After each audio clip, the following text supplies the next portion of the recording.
Hey guys, it's Tanner Flowers here with Tennessee Technicians, and I'm just putting the finishing touches on a job here in Cleveland, Tennessee, where I've done an encapsulation, and I thought I'd do a quick walkthrough not only for the customer to see exactly what he's paid for, but also to kind of show some of you guys that may be curious as to what an encapsulation is, or maybe what the benefits are of encapsulating a crawl space. Well, this home, real quick, was built in 1952. And over the past 10-12 years or so, they reported to me that they have been smelling a lot of musky odors. When I first did the inspection, I'll try to put some before pictures on later, but there was standing water throughout this crawl space. There were several leaks that we had to get plumbers to fix. Big shout out to Jason Owens with Owens Plumbing. I don't refer anyone else, but other than that, I'm going to go ahead and show you. I'm going to try to I'm going to go ahead and show you now there's a smaller crawl space right here, and notice, and I did not do the insulation in this crawl space. That is the existing insulation. This is a 12 mil fiberglass reinforced poly,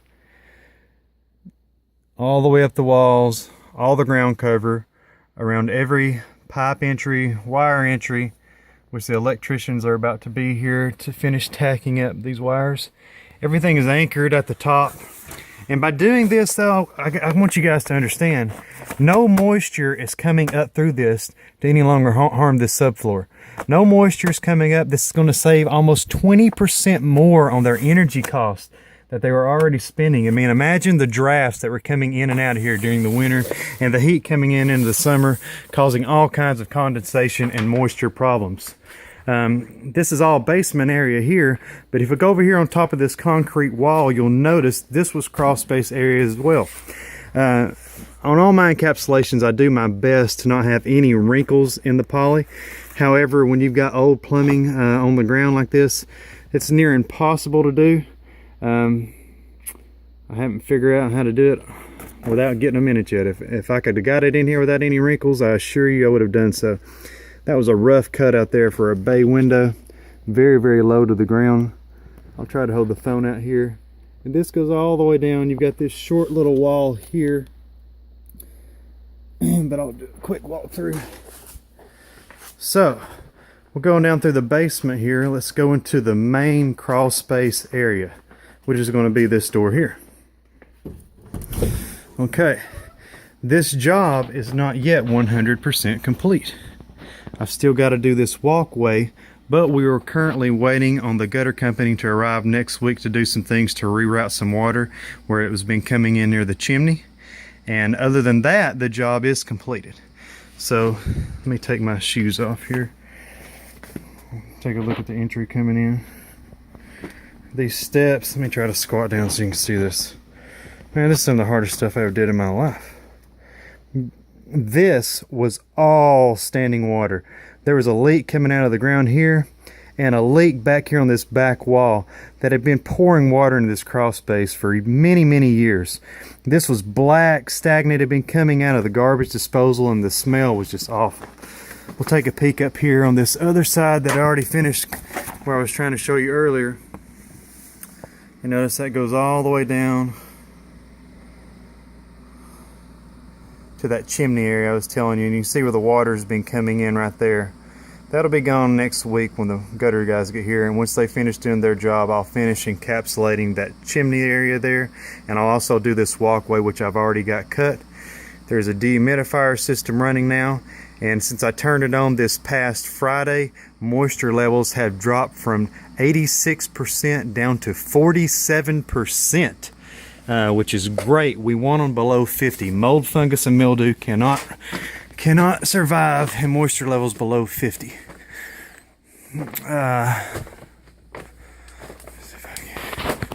See if I can't. Now, if you go down here to the corner of the crawl space, we're now crossing over exactly where the standing water once was. That was a huge bay window area cut out in the back here. This is a large slope coming down. It was very hard to work with. But let's just take a little walk right up this. Easier said than done. I told you. You'll have to excuse me for shaking the camera around. I'm gonna try to do as good a job as I can for you.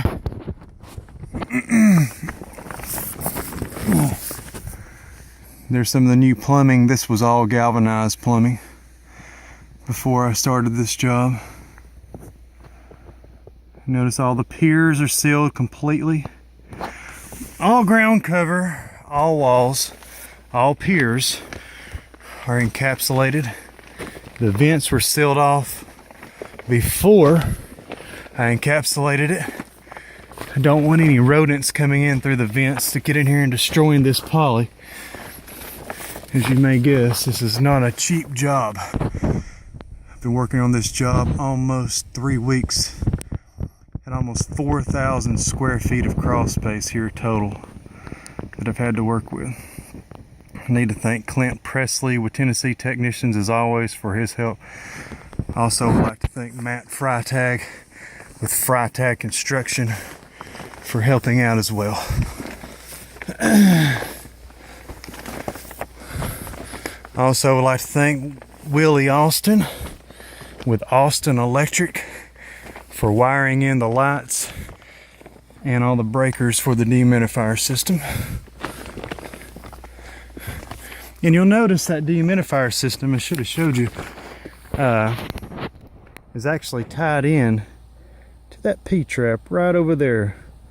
So the unit is pumping the water up, over, down to the P-trap, right out the home. Pulling the moisture right out of here. Had some of that more old iron plumbing line that I had to go over that I was telling you about earlier. You'll notice along the top edge there of the wall, you'll see anchors that are in the wall, anchoring the poly in all the way around the crawl space. We're getting ready to enter into one of the more tighter areas of the crawl space here. I'll try to stop for a second, take a shot back this way to show you guys kind of. Now this installation here I actually did do. This is an R19 poly encapsulated insulation. I removed this because I told you all that standing water had been up here for many years. It had a very foul odor coming from it. So once we got all that out, pulled that insulation, got rid of the water, got rid of the smell, put new insulation back up in the areas that I had to remove, and everything is once again good. Oh.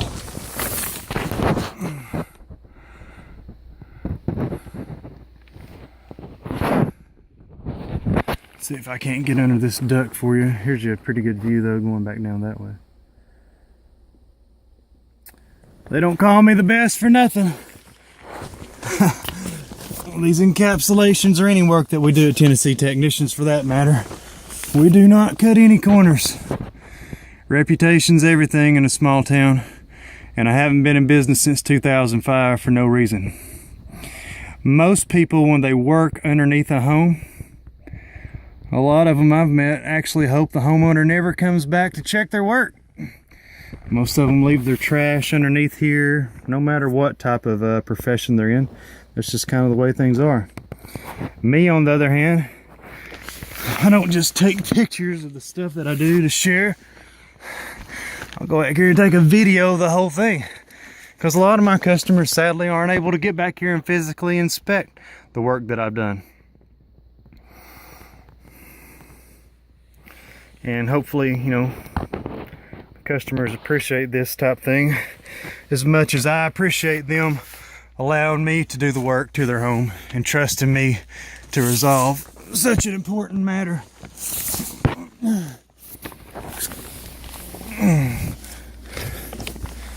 Here's a few of these wires I was telling you. Like I said, the electricians will be coming back today to finish tacking those up. Give you a good look at the piers there. Going back over there to the wall. Let's go up here, getting a little closer to the unit now. See, this is not finished.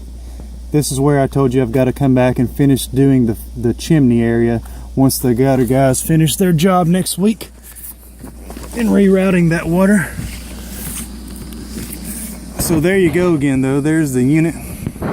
Once again, that is coming over and going over there into that P-trap, right into the city drain that I spoke to you about earlier. See if I can't give you a shot of that wall over there. Once again, please disregard the unfinished area. I'm waiting on other contractors to complete their work so I can complete mine.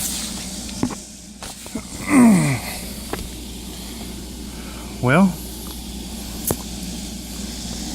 I guess you're kind of getting the best view of an insulation, or of an encapsulation that you're ever going to get until you decide to have me do one for you in your home. But when I'm finished,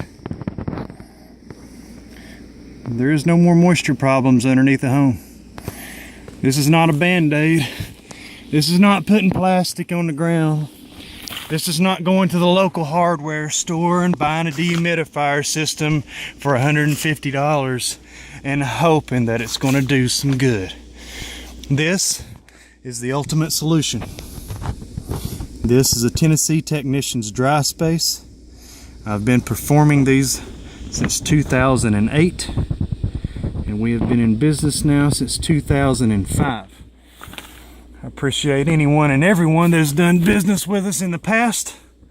Look forward to doing business with you in the future. And I hope you've been able to tell by this video the kind of work ethic that we have and the attention to detail that is taken whenever Tennessee Technicians performs a service for its customers. Now, once again, going back out into the basement where we started.